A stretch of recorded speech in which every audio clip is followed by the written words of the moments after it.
یہودی کارڈ، عورت کارڈ، مذہب کارڈ، قومیت کارڈ، چودھری سرور، جہانگیر ترین، علیم خان،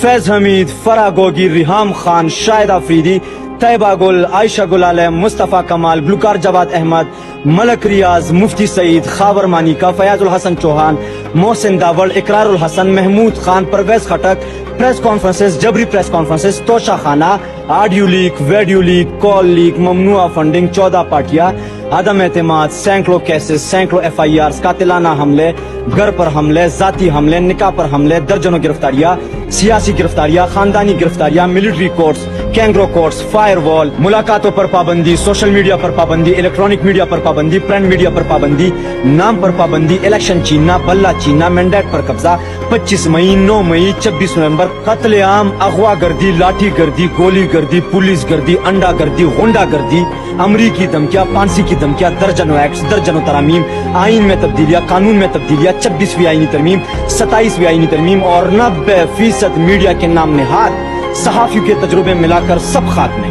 الحمدللہ میرا کپتان آج بھی مقبولیت کی بلندیوں کو چھو رہا ہے، میرا کپتان آج بھی جیل سے بیٹھ کر نظام دین کو للکار رہا ہے اور قوم کو سنا رہا ہے حقیقی آزادی کا وہ پیغام جس کا خواب کافی عرصے سے وہ کروڑوں دلوں تک پہنچا چکا ہے۔ لکھ اوے مرخ، نیازی نظام پاڑ کے تاریخ رقم کرے گا، وہ تو عز من تشاء و تو ذل من تشاء۔